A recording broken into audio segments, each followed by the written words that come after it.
క్రీస్తును క్రైస్తవ్యాన్ని ద్వేషించి దూషించిన క్రీస్తు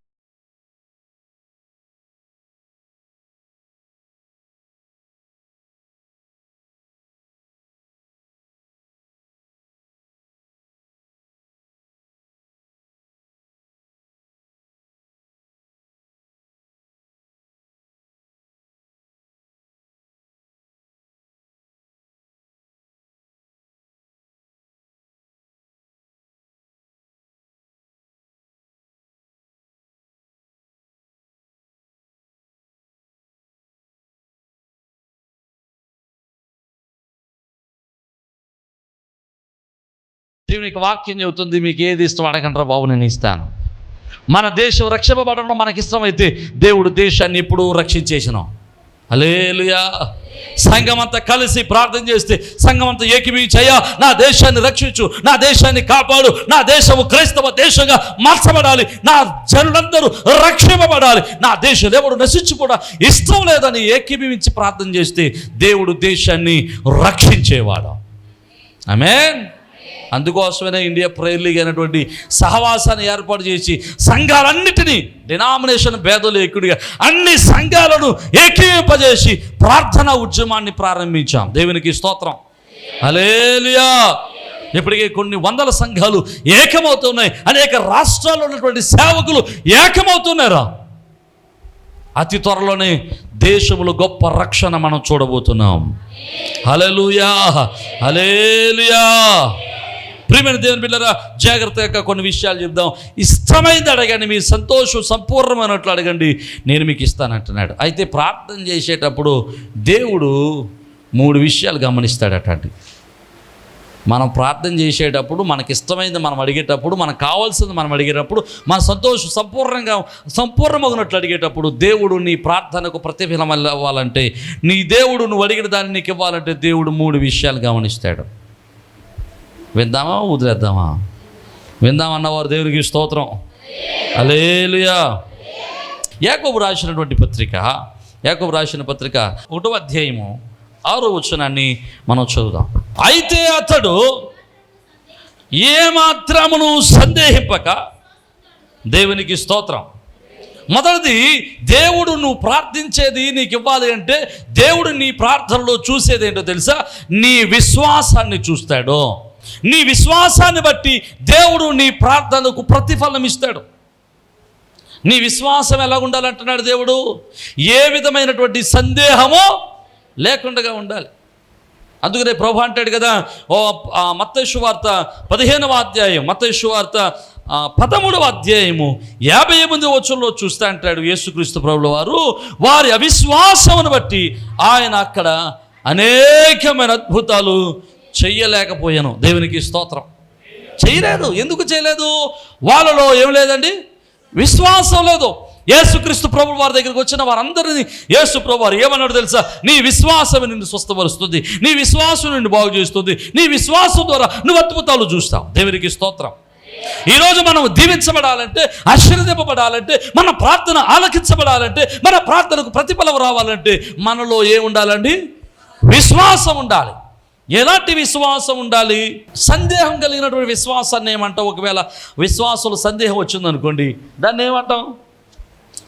హెబ్రీయులు అంటాడు కదా అపోస్తలుడు పౌలు, లోపము లేని, అంటే విశ్వాసులు ఏముండకూడదు? లోపం ఉండకూడదు. అందుకే యేసుక్రీస్తు ప్రభువు వారు లోపం లేని విశ్వాసం గురించి చెప్పాలనుకున్నప్పుడు ఆయన ఒక ఉదాహరణ, ఒక ఉపమానం చెప్పాడు. ఏంటంటే, మీ విశ్వాసము దేవునికి స్తోత్రం, ఆవగింజంత విశ్వాసం. అంటే చిన్న విశ్వాసం ఉన్నా కూడా దానికి ఏమి ఉండకూడదు? మిరియాల గింజలాగా సొట్లు ఉండకూడదు. దేవునికి స్తోత్రం కదా. యేసు ప్రభు గాక మిరియాల గింజ అంత విశ్వాసం ఉంటే చాలంటే ఎన్ని సొట్లు ఎట్టేదివో మనం దానికి. కానీ ప్రభు ఏమన్నాడు? ఆవగింజ మీ ఇంట్లో వాడతారా? మీరు ఆవాలు వేస్తారా? ఆవాళ్ళు మీరు ఎప్పుడైనా సొట్ట గమనించారా? ఉండదు. లోపం లేనిది. నీవు చిన్న విశ్వాసాన్ని ఉన్నా, తక్కువ విశ్వాసంలో ఉన్న ఆ విశ్వాసం ఎలా ఉండాలి? లోపము లేనిదై ఉండాలి. దేవునికి స్తోత్రం. ఇప్పుడు మీకు చిన్న డౌట్ రావాలి, అదేంటి అయ్యగారు చిన్న విశ్వాసం అంటున్నారు, పెద్ద విశ్వాసం ఉంటుందా అని. వచ్చిందా రాలేదా? మేము డిగ్రీ చదువుకున్నప్పుడు మా లెక్చరరు, ఎకనామిక్స్ లెక్చరరు లెసన్ అయిపోయిన తర్వాత, ఒరే డూ హ్యావ్ ఎనీ డౌట్స్ అనేవాడు. మేము అందరం ఇలా చూసేవాళ్ళు మీకులాగే. సొత్తముక్క ఉంటుంది కదా, సొత్తముక్క ఇలా కొట్టుకుని మీకు అర్థమవుదరా, మీకు అర్థమవుదాం ఎంటరా మీరు సామంటే అదవాళ్ళ వెళ్ళిపోవాడు పుస్తకం పట్టుకొని. ఏమంటే మీరు లెసన్ వింటే ఖచ్చితంగా డౌట్లు వస్తాయి. దేవునికి స్తోత్రం, హల్లెలూయా. ఎందుకు డౌట్లు వస్తాయంటే ఇలాంటివన్నీ స్కిప్ చేస్తూ ఉంటాడు. ఏంటి, చిన్న విశ్వాసం ఉన్నా కూడా మీరు ఆవగించవలే సంపూర్ణంగా విశ్వాసం కలిగి ఉండాలి అనేసి చెప్పడం మానేశాను అనుకోండి, అప్పుడు అక్కడ రావాలి డౌట్. ఏంటి, అయ్యగారు చిన్న విశ్వాసము పెద్ద విశ్వాసం ఉంటుందా అని. అలా దేవునికి స్తోత్రం, హల్లెలూయా. చిన్న విశ్వాసం పెద్ద విశ్వాసం ఉండదు, కానీ నువ్వు ఎదుర్కొన్నటువంటి కార్యాలను బట్టే నీ విశ్వాసం ఎంతో తెలుసుద్ది. దేవునికి స్తోత్రం. ఉదాహరణకి మీకు మంచి మాట చెప్తాను. సర్వోన్నతుడైనటువంటి దేవుడు మోషేతో అన్నాడు, నువ్వు చెయ్యి చాప అన్నాడు. దేని మీద? ఎర్ర సముద్రం మీద చెయ్యి చాప అన్నాడు. ఎర్ర సముద్రం మీద చెయ్యి చాపితే ఏమవ్వాలి? ఇప్పుడు ఎర్ర సముద్రం 2 పాయలు అవ్వాలి. ఇప్పుడు నిన్నుగాక వెళ్ళి పిల్లకాలం మీద చెయ్యి చాప 2 పాయలు అవుతుందంటే నువ్వు చాపుతావా? ఆ పిల్లకాలం అంతా కూడా లేదు నీ విశ్వాసం అని. ఆ దేవునికి స్తోత్రం, హల్లెలూయా. నువ్వు ఎంత విశ్వాసం, ఎలాంటి కార్యం కొరకు నువ్వు దేవుని మీద ఆనుకున్నావో ఆ పరిమాణాన్ని బట్టే నీ విశ్వాసము చిన్న విశ్వాసమా పెద్ద విశ్వాసమా, విశ్వాసంలో ఏ స్థితిలో ఉన్నావు, ఏ స్థానంలో ఉన్నావు. దేవునికి స్తోత్రం, హల్లెలూయా. యెహోషువ యుద్ధం చేసేటప్పుడు అన్నాడు, రాయ్ ఆగహో అక్కడ అన్నాడు. ఎవరిని? సూర్యుని. ఏం ఆగిపోయింది? ఆమేన్, దేవునికి స్తోత్రం. నువ్వు అనగలవా? ఇప్పుడు ఉదాహరణ చెప్తాను, జాగ్రత్తగా వినండి. నూర్చేటువంటి సమయంలో, వ్యవసాయం నూడ్చేటువంటి సమయంలో, ధాన్యం నూడ్చే సమయంలో మేఘాలు పట్టుకొస్తున్నాయి. మేఘాలు పట్టుకుంటూ వస్తున్నప్పుడు నువ్వు దేనికోసం ప్రార్థన చేస్తావు? ధాన్యం నూడుస్తున్నాడు, ఖచ్చితంగా మేఘాలు పట్టుకుంటే భయం పట్టుకుంటుందా లేదా? ఖచ్చితంగా భయం ఉంటుంది. అప్పుడు దేనికోసం ప్రార్థన చేస్తాం మనం? అయ్యా వర్షాన్ని ఆపురాయన అంటాం. నాయన వర్షాన్ని ఆపని, రే వెళ్ళి బరకలెట్టరా అంటాం. నాయన వర్షాన్ని ఆపని, ఒరే కింద బరకం, అది ఏంట్రా, ఏంటిది తారబల్ల ఏంట్రా కింద, అది ఏంటి గడ్డి, ఊరే కింద వేసి గడ్డి మీద తారపలేంట్రా, దేవా ఆపురాయన, ఊరే ఏంట్రా తారపల్లు అంటాం. దేవునికి స్తోత్రం. అప్పుడు వర్షం ఆగుద్దా? ఆ విశ్వాసంలో ఏముంది అందులో? ఆ విశ్వాసంలో లోపం ఏంటి? నువ్వు ఆగరాయన ఆపురాయన అంటున్నావు, మళ్ళీ తారపాలు తెమ్మన్నా అంటే నీకు ఏం లేదు. వర్షం వస్తుందనే నమ్మకం తప్ప దేవుడు వర్షాన్ని ఆపుతాడన్న మాత్రం నమ్మకం. అర్థమైన వాళ్ళు దేవునికి స్తోత్రం, హల్లెలూయా. నీ విశ్వాసం ఎంత పరిమాణమో ఈ క్రియలను బట్టి తెలుస్తుంది. పందిరేసేటప్పుడు విశ్వాసం పెద్ద అక్కర్లేదు, కానీ అదే పందిరేసేటప్పుడు వేసిన తర్వాత ఇల్లు కట్టేటప్పుడు, ఇల్లు మొదలైనప్పుడు మాత్రమే పెద్ద విశ్వాసం కావాలి. పందిరేసినప్పుడు నువ్వు చెప్పినట్టు విన్నావు, కానీ ఇల్లు కట్టేటప్పుడు నీ మాట విన్నావు. ఎందుకంటే ఇది 20 లక్షల రూపాయలు విలువైంది. 20 లక్షలు 30 లక్షలు అవుద్ది కాబట్టి నువ్వు చెప్పిన మాట నేను చేయను, నాకు ఎలా నచ్చితే. దేవునికి స్తోత్రం.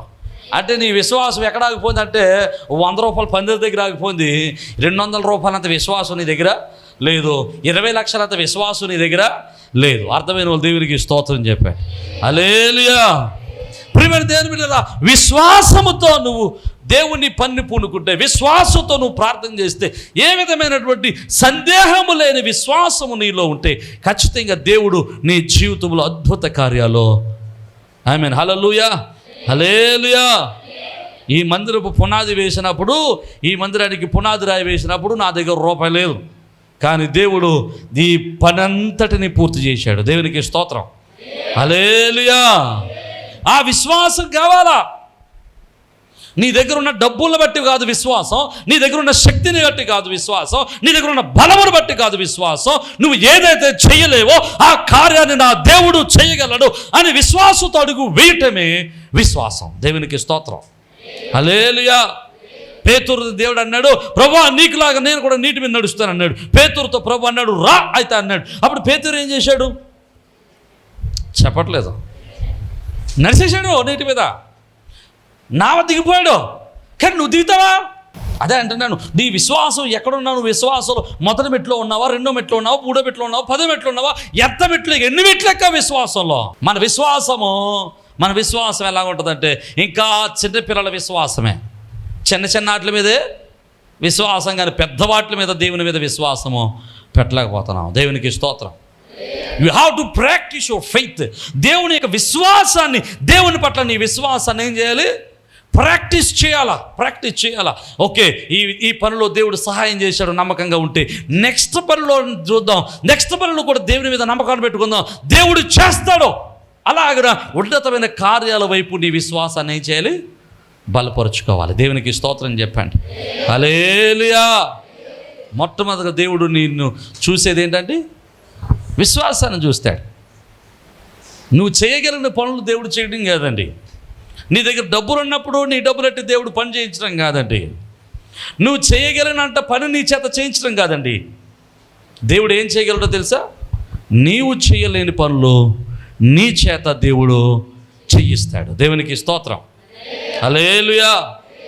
ఎప్పుడు? విశ్వాసం ఉన్నప్పుడు. ఒకవేళ నీ దగ్గర ఎంత ఉందో అంతే పని చేసావు అనుకోండి, దేవా నువ్వు నా చేత పని చేయించమంటావా? నువ్వు ఏమంటావు? మనం అప్పుడు నా శక్తి, నా బలము, నేను గొడగొట్టుకున్న డబ్బులు, నేను గొడగొట్టుకున్న బలం, నేను గొడగొట్టుకున్న మంది బలం అంటావు. కానీ నీవు దాటలేని ఎత్తైన స్థలాలను, నువ్వు ఎక్కలేనటువంటి ఎత్తైన స్థలాలలో, నువ్వు చేయలేని ఘనమైన కార్యాలను దేవుడు నీ చేత చేయిస్తే అప్పుడు నీకేం అర్థం అవుద్ది? ఇది నేను చేయలేదు కానీ నా దేవుడే. ఏమైనా హల్లెలూయా. ఆయన చేయగలడు. కానీ నీకేం కావాలి? ఎలాంటి విశ్వాసం కావాలి? లోపము. అసలు నువ్వు నమ్మకం పెట్టావంటే దానికి ఏమాత్రం సొట్టపడినావు. ఎలాగా? బరకలట్రా, అత్తే ఇత్తే, ఆ పక్కనెట్టు ఈ పక్కనెట్టు, పైనెట్టు కిందెట్టు, వస్తుందంటవా? చేయగలనంటవా? చేయలేను. అసలు వద్దు. ఈ పని మనం తలపెట్టిన వెంటనే ఇది నేను కాదు, నా దేవుడే జరిగిస్తాడు. దేవునికి స్తోత్రం. హల్లెలూయా. అదే అంటున్నాడు ప్రభువారు, నువ్వు అడిగినప్పుడు సందేహం లేకుండా అడుగు, ఖచ్చితంగా అది నీ వలన, దేవుని వలన జరుగుతుంది. అర్థమైన వారు దేవునికి స్తోత్రం. హల్లెలూయా. ఇక రెండవది, దేవుడు నీ ప్రార్థన చేసేటప్పుడు ప్రార్థనకు ప్రతిఫలం ఇవ్వాలంటే దేవుడు ఏం చూస్తాడో చెప్తాను. యాకోబు గ్రంథము 5వ అధ్యాయం 16వ వచనం. యాకోబు గ్రంథము, యాకోబు పత్రిక 5వ అధ్యాయము 16వ వచనం. నీతిమంతుని యొక్క ప్రార్థన మనఃపూర్వకమైనదై బలము గలదై ఉండును. నీతిమంతుని యొక్క ప్రార్థన అట బలంగా ఉంటుందట. నీతిమంతుడు ప్రార్థన చేస్తే దేవుడు ఖచ్చితంగా ప్రార్థన ఆలకిస్తాడట. మరి ఎవడు నీతిమంతుడు? ఈ భూమి మీద ఎవడు నీతిమంతుడు లేడనేది మన ఆలోచన, మన సందేహం. కానీ బైబిల్ చెప్పే ప్రకారంగా ఏంటో తెలుసా? క్రీస్తు రక్తంలో కడగబడిన మనమందరమును నీతిమంతులమే. ఇప్పుడు చెప్పండి, దేవునికి స్తోత్రం. ఇప్పటికీ భయమే, ఇంకానే చెయ్యత్తట్లేదు. అసలే కొంతమంది ఎత్తమనే ఎత్తరు, కానీ ఎత్తాలి గట్టిగా. మీరందరూ నీతిమంతులు నమ్మిన వారందరూ బిగ్గరగా దేవునికి స్తోత్రం. హల్లెలూయా. వాక్యం చెప్పేది ఏంటంటే క్రీస్తు రక్తములో కడగబడిన ప్రతి ఒక్కరూ, ఇక మనం పాపులం కాదు, మనం పరిశుద్ధులం. దేవునికి స్తోత్రం. నువ్వు పాపి కాదు. ఎవడైనా చెయ్యెత్తి చూపించడానికి భయపడాలి. ఎందుకో తెలుసా? You are cleansed in the blood of Jesus Christ. దేవుని క్రీస్తు రక్తములో నీవు కడగబడిన వాడవో. మన పాపములన్నీ ఆయన భరించి మన పాపములను ఎత్తమే, మన దోషములు ఎత్తమే, మన తిక్రమములను ఎత్తమే ఆయన రక్తం గార్చి మనలను ఆయన నీతిమంతులుగా తీర్చేశాడు. దేవునికి స్తోత్రం. అసలు నీతి అంటే ఏంటి? ఇప్పుడు వాట్ ఈస్ ద రైట్షియస్నెస్? నీతి అంటే ఏంటి? బైబిల్లో చాలా నీతులు ఉన్నాయి. దైవనీతి, మానవ నీతి, లోకనీతి అని చాలా ఉన్నాయి. మానవ నీతి ఏంటో చెప్తాను చూడండి. నీతి అంటే ఏంటంటే మానవ రూపంలో నీతి అంటే ఏంటంటే మనము ఎదుటివానితో జీవించే విధానం. అందుకనే క్రీస్తు ప్రభువుల వారు మన నీతిమంతులుగా ఎందుకు తీర్చాడంటే మనము క్రీస్తు వలె ఉండడానికి. దేవునికి స్తోత్రం. మనం క్రీస్తు వలె ఉండాలంటే ఏం చేయాలి? క్రీస్తు వారు మనలను ప్రేమించినట్లుగా మనం ఎదుటి వారిని ప్రేమించగలగాలి. దేవునికి స్తోత్రం. హల్లెలూయా. అందునే యోబు గ్రంథంలో అంటాడు, యోబు గురించి మాట్లాడుతూ అంటాడు, యోబు గురించి మాట్లాడుతూ అంటాడు, యోబు అతను నీతిమంతుడట. చూడండి ఒకసారి చూద్దాం. యోబు 29:11-14 అనుకుంటా. ఒకసారి చూద్దాం. యోబు 29వ అధ్యాయం 29:14 అమ్మా. నేను నీతిని వస్త్రముగా. ఆమేన్. హల్లెలూయా. యోబు అటండి నీతిని ఏం చేశాడటండి? వస్త్రంగా ధరించుకున్నాడు.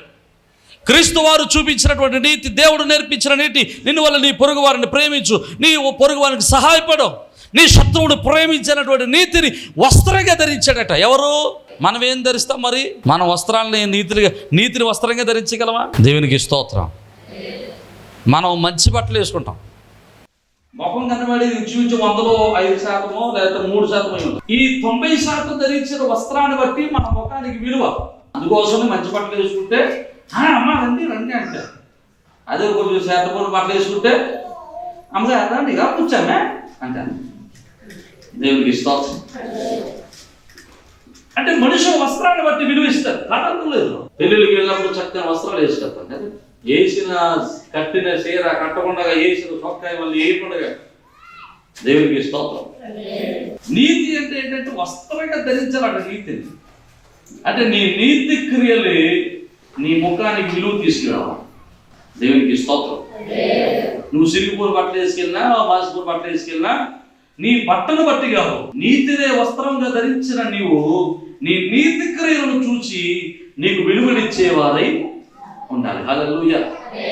ఇక నీతి క్రియలు లేని వాడు వస్త్రాలను బట్టి విలువ తెచ్చుకోవడానికి ప్రయత్నం చేశాడు. నీతినే క్రియలుగా నీతి క్రియలనే వస్త్రాలుగా ధరించుకున్న వాడు ఎలా ఉన్నా వానికి విలువగానే ఉంటాడు. దేవునికి స్తోత్రం. హల్లెలూయా. ఈరోజు జాగ్రత్తగా వినండి. నిన్ను వల్ల నీ పొరుగు వారిని ప్రేమించు, నీ స్నేహితుని ప్రేమించు, నీ యొక్క శత్రువును ప్రేమించమన్నాడు యేసుక్రీస్తు ప్రభువు. మరి మన శత్రువుని మనం ప్రేమించగలుగుతున్నామా? మన తోటివారిని మనం ప్రేమించగలుగుతున్నామా? మన తల్లిదండ్రులను మనం ప్రేమించగలుగుతున్నామా? మన అత్తమామలను మనం ప్రేమించగలుగుతున్నామా? మన ఇరుగు పొరుగు వారిని మనం ప్రేమించగలుగుతున్నామా? మనం ఎంతవరకు ప్రేమించగలుగుతున్నాం? ఎదుటి వారిని మనం ప్రేమించం కానీ ప్రభు పాదాల మీద పడి ప్రభువాన్ని దీవించు అంటాం. ప్రభు అంటాడు, ఈ నీతి నీలో లేకపోతే నీ ప్రార్థనకు ప్రతిఫలము రాదు. నీలో ఈ నీతి ఉండాలి. నీ పొరుగు వారిని ప్రేమించేటువంటి నీతి, నీ పొరుగు వారిని ప్రేమించేటువంటి నీతి, ఆపదలో ఉన్న వారికి అవసరతలో అడ్డుపడేటువంటి నీతి నీలో ఉండాలి. హల్లెలూయా. క్రీస్తు స్వరూపం నీలో ఉండాలి. ఎదుటి వారిని ద్వేషిస్తూ నువ్వు క్రీస్తు దగ్గరికి వెళ్ళి ప్రార్థన చేస్తే నీ ప్రార్థన వినడా. ఇది స్పష్టంగా చెప్తున్నాడు. దేవునికి స్తోత్రం. హల్లెలూయా. ఎదుటి వాడిని తిట్టి తిట్టి తిట్టి వెళ్ళి మోకరించి ప్రభావానికి ఇది కావాలంటే దేవుడు అది ఇవ్వడు. జాగ్రత్తగా వినండి, జాగ్రత్తగా వినండి. నేను చేసేటువంటి ఒక పని చెప్తాను. దేవుడు నా ప్రార్థన వినడానికి ప్రధానమైన కారణాలు ఒక కారణం చెప్తాను. నా వల్ల ఎవరైనా ఇబ్బంది పడినా, ఎవరి వల్ల నేను ఇబ్బంది పడినా నేనే మొదటి సారీ చెప్పాను. అంటే నా ఉద్దేశం ఏంటంటే మా మధ్యన విభేదాలు కొనకూడదు. దేవునికి స్తోత్రం. దేవుడు నన్ను తండ్రి స్థానంలో పెట్టాడు.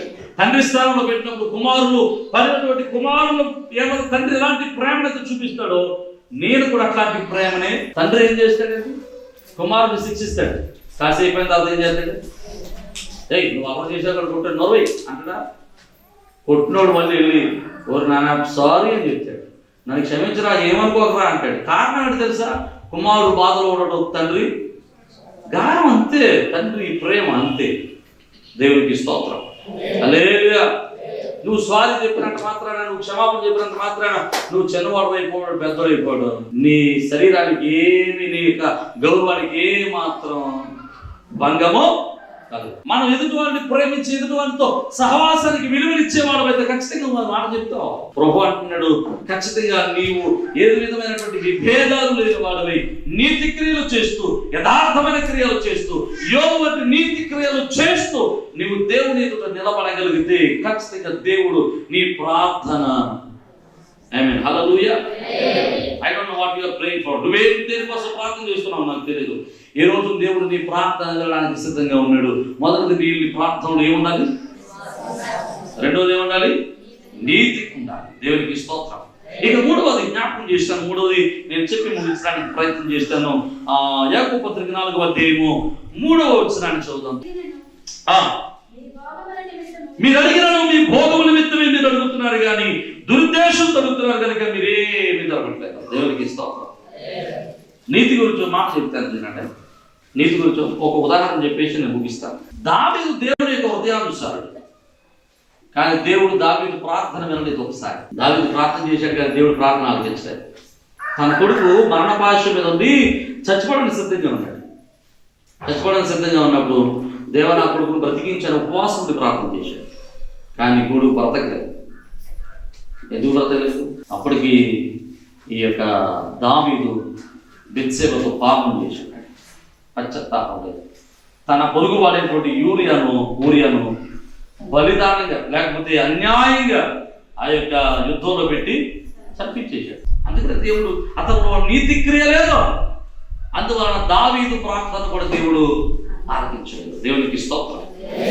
ఈరోజు నువ్వు ఎలా ఉన్నావు నాకు తెలియదు, కానీ నీ పొరుగు వారితో, నీ స్నేహితులతో, నీ మిత్రులతో, నీ ఇంటి వారితో, నీ తల్లిదండ్రులతో, నీ అత్తమామతో, నీ యొక్క ఇంటి వారితో సమాధాన పడడానికి ప్రయత్నించాడు. సమాధానం కలిగి నువ్వు ప్రార్థన చేస్తే ఖచ్చితంగా దేవుడు నీ పరిపూర్ణం, నీ సంతోషం పరిపూర్ణమైనట్లుగా దేవుడు నీ అవసరాలన్నింటినీ.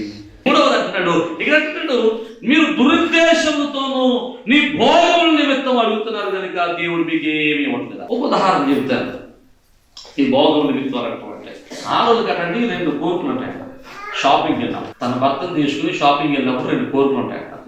ఒకటి, ఎదరో ఇంట్లో ఉన్నాయన్నీ నా ఇంట్లో ఉంటాయి. చుట్టూ ఉన్న ఇంట్లో ఉన్న ఏదైతే వస్తువులు ఉన్నాయో ఆ వస్తువులన్నీ నా ఇంట్లో ఉంటాయి.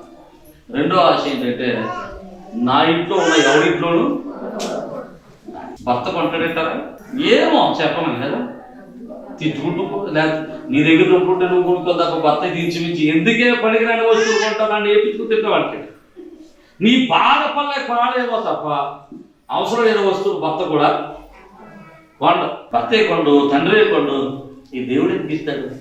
దురుద్దేశం అడిగితే దేవా నాకు కొడుకుని నేను నా తోడుకోళ్ళకి 2 కూతురు దాన్ని పని చెప్తాను అన్నవాటి నీకు వర్ష పెట్టి కూతురు లేక నువ్వు అడుగు, దేవా నా ఇంట్లో 2 ఆడపిల్లలు అయిపోయారు, నాకు కొడుకుని ఇస్తే మా ఇంటి వారందరూ సంతోషంగా ఉంటారు ఆయన అడిగితే దేవుడు ఖచ్చితంగా ప్రార్థన బట్టి కాదు, నీ జ్ఞానాన్ని బట్టి కాదు, మానవుని యొక్క జ్ఞానాన్ని బట్టి కాదు, దేవుని శక్తిని బట్టి నీ విశ్వాసము ఆధారపడి ఉండాలి. లోపం లేని విశ్వాసం ఉంటే ఖచ్చితంగా అక్కడ దేవుడు కార్యము చేస్తాడు. ఇక రెండవది, నీతి కార్యాలు ఉండాలి.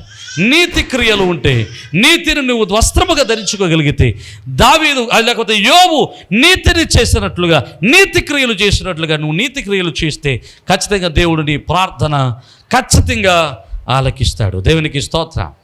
మూడవది, యథార్థత కలిగి ఉండాలి ప్రార్థనలో. ఎదుటివాని మీద కోపంతోనో, ఎదుటివాని మీద స్వార్థంతోనో, ఎదుటివాని మీద ఈర్షతోనో నువ్వు ప్రార్థన అడిగితే, కోరికలు అడిగితే ఆయన ఆ కోరికలు తీర్చాడు. దురుద్దేశాలు లేకుండా, భోగానికి కాకుండా, నీ యొక్క కోరికలు తీర్చుకోవడానికి కాకుండా, లేకపోతే నీ యొక్క ఇష్టాన్ని నెరవేర్చుకోవడానికి, ఎదుటివాడిని డెప్పుపడవడానికి నువ్వు అడిగితే దేవుడు వాటిని ఇవ్వడు. అర్థమైన వారు దేవునికి స్తోత్రం. ఈ 3 లిస్ట్ పెట్టుకుని ఈ 3 నువ్వు టిక్ పెట్టుకోగలిగితే, నాలో విశ్వాసం ఉంది, నాలో నీతి ఉంది, నా ప్రార్థనలో యథార్థత ఉందని నువ్వు ఎప్పుడైతే 3 టిక్ పెట్టుకోగలుగుతావో ఖచ్చితంగా దేవుడు కూడా నీ ప్రార్థనకు ఆయన ఓకే చెబుతాడు. దేవునికి స్తోత్రం. హల్లెలూయా. నాకు తెలియదు ఈరోజు ఏ అవసరంతో ఉన్నావో, ఏ పనిలో ఉన్నావో, ఏం ప్రార్థన చేస్తున్నావో. ఒకవేళ నువ్వు ప్రార్థన చేస్తున్నట్లయితే, ఏదైనా ఒక అవసరం కొరకు నువ్వు దేవుని దగ్గర ఎదురు చూస్తున్నట్లయితే, నాకు తెలీదు ఈరోజు దేవుడు నీతో మాట్లాడడానికి దేవుడి అంశాన్ని నాకు నోట్లో పెట్టాడేమో, నా మనసులో పెట్టాడేమో. నువ్వు ప్రార్థన చేస్తుంది ఇంకా నువ్వు పొందుకోలేకపోతున్నావేమో. ఈరోజు దేవుడు నువ్వు చేస్తున్న ప్రార్థన ప్రతిఫలం ఇవ్వాలని నువ్వు ఇలా ప్రార్థన చేయమ్మా అని చెప్పడానికి, అయ్యా నువ్వు ఇలా ప్రార్థన చేస్తే నీ ప్రార్థన వింటానని చెప్పడానికి దేవుడు ఈ మాటలు దైవజనుడి చేత నీతో పలికిస్తున్నాడేమో. ఈరోజు ఈ 3 విషయాల్లో నువ్వు ఎక్కడ పడిపోయావో, ఎక్కడ లోపం ఉందో, నీ ప్రార్థనలో ఎక్కడ ఈ లోపం ఉందో గమనించుకుంటే, నువ్వు సరి చేసుకోగలిగితే ఖచ్చితంగా ఈరోజు నువ్వు చేసిన ప్రతి ప్రార్థన దేవుడు ఆలకిస్తాడు. హల్లెలూయా, హల్లెలూయా. విశ్వాసంలో లోపం ఉందేమో, యథార్థత లోపం ఉందేమో, నీతిలో లోపం ఉందేమో, ఎక్కడ నీ లోపం ఉందో ఒకసారి సరి చేసుకో. సేవకునిగా ఉన్నటువంటి మేము అన్నిటిని సరి చేసుకుని ప్రార్థన చేస్తున్నాం కనుకని ప్రార్థన చేస్తే దేవుడు ప్రతిఫలాన్ని ఇస్తున్నాడు. దేవునికి స్తోత్రం. హల్లెలూయా. సేవకుడిగా ప్రార్థన చేస్తే వర్షం ఆగుతుంది, సేవకుడిగా ప్రార్థన చేస్తే అద్భుతాలు జరుగుతున్నాయి, సేవకుడిగా ప్రార్థన చేస్తే సూచక్రియలు జరుగుతున్నాయి, అనేక మంది రోగాలు వచ్చి ఆ విశ్వాసములు ఆ శిఖరాలు ఎక్కాలి, ప్రార్థన జీవితంలో ఆ శిఖరాలు ఎక్కాలి అని మనం చేస్తూ ఉన్నాను. ఈరోజు దేవుడు మీరు చేస్తున్న ప్రతి ప్రార్థన ఈరోజు 3 విషయాలు సరి చేసుకోవడానికి ఇష్టపడితే, ఈ 3 విషయాల్లో పశ్చాత్తాపడి ఇష్టం లేని దేవునికి నచ్చని విషయాలు ఉంటే విడిచిపెట్టి మీ జీవితాలు సరి చేసుకుని యథార్థతతోనూ నీతితోనూ విశ్వాసతోనూ ప్రార్థన చేయడానికి మీరు ఇష్టపడితే ఖచ్చితంగా ఈరోజు మీ ప్రార్థనకు దేవుడు ప్రతిఫలం ఇచ్చును గాక. మీ ఆశలన్నీ యేసు నామములో నెరవేర్చబడును గాక. మీ కన్నీరు తొడవబడును గాక. మీ దుఃఖము సంతోషమగును గాక. మీ కలవరం నాట్యమగును గాక. మీ అవమానము సంతోషముగా మార్చబడును గాక. చప్పలు కొడుతూ దేవుని నామాన్ని మహిమపరుద్దాం. ప్రార్థన ఆలకించు దేవునికి మహిమ కలుగును గాక. ప్రార్థన చేద్దాం. తలలు వచ్చండి. ఇచ్చిన ప్రార్థన. ఈరోజు మనల్ని మనం పరిశీలన చేసుకుందాం. మనల్ని మనం ఒక్కసారి పరిశీలన చేద్దాం. ఎలా ఉంది నీ ప్రార్థన? నీ ప్రార్థనలో విశ్వాసం ఉందా? లేకపోతే విశ్వాసం అన్నిటి మీద వీటి మీద విశ్వాసం పెట్టి దేవా నాకు కార్యం చేయండి అంటున్నావా? ఎలా ఉంది నీ విశ్వాసం? సడలిపోతుందేమో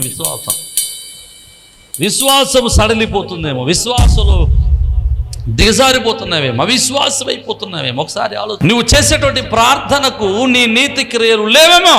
నీ క్రియలు నీతివంతమైనటువంటి క్రియల్లో ఉన్నావా, లేకపోతే నీతి లేని క్రియల్లో ఉన్నావా? తోటి వారిని ప్రేమించేటువంటి జీవితం ఉందా? తోటి వారిని ప్రేమించి సహకరించే సహాయం మనసు నీలో ఉందా? ఒకవేళ నీకు నీతి క్రియలలో లోపం ఉంటే ఈరోజు సరి చేసుకో. యథార్థత లేదేమో. స్వార్థం, ఈర్ష్య, అసూయతో నువ్వు ప్రార్థన అడుగుతున్నావేమో, విజ్ఞాపన చేస్తున్నావేమో. ఈరోజు నీ యొక్క ప్రార్థన ఒకవేళ స్వార్థపూరితమైన ప్రార్థనేమో, స్వార్థపూరితమైన కోరికలేమో, నీ కోరికలు నీ యొక్క భోగముల కొరకు అడుగుతున్నావేమో. ఒకసారి పరిశీలన చేసుకో. వాక్యానుసారంగా అడుగుతున్నావా? దేవుని చిత్తానుసారంగా అడుగుతున్నావా లేదో ఒకసారి ఆలోచన చేయి. ఒకవేళ నీ కోరికల్లో, నీ ఆలోచనలో స్వార్థం ఉంటే ఏ రోజు మార్చుకో. నీ యొక్క ఆలోచన మార్చుకో, నీ స్థితిని మార్చుకో. ఒకసారి మార్చుకుంటే దేవుడు ఖచ్చితంగా నువ్వు అడిగింది ఇస్తాడు. నువ్వు ప్రార్థన చేస్తే ఖచ్చితంగా ప్రతిఫలం ఇస్తాడు. ఆయన అడిగినప్పుడు కాదనకుండా విడిచిపెట్టే దేవుడు కాదు. ఆయన అడిగితే ఆయన నిన్ను ఎంత మాత్రం ఎడబాల్చేటువంటి దేవుడు కాదు. ఆయన అడిగితే ఆయన ఎంత మాత్రం కూడా ఇవ్వను పో అనేవాడు కాదు. నువ్వు అడిగితే నీ ఆశ నెరవేర్చున్నట్లుగా, నువ్వు అడిగితే నీ సంతోషము సంపూర్ణమగినట్లుగా ఆయన ఇస్తానంటున్నాడు. మరి అడుగు. ఎందుకు అడగట్లేదు? ఒకవేళ అడుగుతున్నప్పుడు ఈ 3 లోపాలు ఉన్నాయేమో. నీ విశ్వాసంలోనూ, నీ నీతిలోనూ, నీ యథార్థతలోనూ లోపాలు ఉన్నాయేమో. ఒకసారి పరిశీలన చేసుకో. చిన్న ప్రార్థన చేద్దాం. పరిశుద్ధుడు అయిన తండ్రి, కృప కలిగిన దేవా, ప్రార్థన ఆలకించువాడా, నాయన నీ భక్తుల యొక్క కోరికలు సంతృప్తిపరచుటకు సమర్థుడు అయిన దేవా, ఏవో తండ్రి మేము చేస్తున్నటువంటి ప్రార్థన మీరు ఆలకించి ప్రతిఫలం అనుగ్రహించుటకు సమర్థుడు అని మేము నమ్ముతున్నాం. ప్రభా, ఇగో తండ్రి నీ బిడ్డలు ఎవరు ఏ విషయంలో ప్రార్థన చేస్తున్నారో, దేని విషయంలో ప్రార్థన చేస్తున్నారో నాకు తెలియదు, కానీ నాయన ఇగో తండ్రి వారు పశ్చాత్తాపడుతున్నట్లయితే వారు పశ్చాత్తాప హృదయాన్ని మీరు అంగీకరించండి ప్రభా. ప్రభా, ఇగో తండ్రి ప్రార్థనలో విశ్వాసం, నీతి, యథార్థత లేనిది వారమైతే ప్రభువా వాటిని నేర్చుకున్నటకు సహాయం చేయండి. నాయన మీరే మహిమ పొందమని. నాయన ఇగో తండ్రి ప్రార్థన ఎవరైతే నీ సన్నిధిలో విజ్ఞాపన చేస్తున్నారో, ఎవరైతే ఏ ఆశతైతే విజ్ఞాపన చేస్తున్నారో, ఎవరు ఏ కోరికతైతే ప్రార్థన చేస్తున్నారో, యేసు నామములో వారి ఆశలన్నీ తీర్చబడునుగా. ప్రభా, వారి కోరికలు మీరు తీర్చి మీరు మహిమ పొందమని యేసు పరిశుద్ధ నామమును బట్టి మనం స్తుతించున్నాం మా పరమ తండ్రి. ఆమేన్. అందరికీ షలోమ్.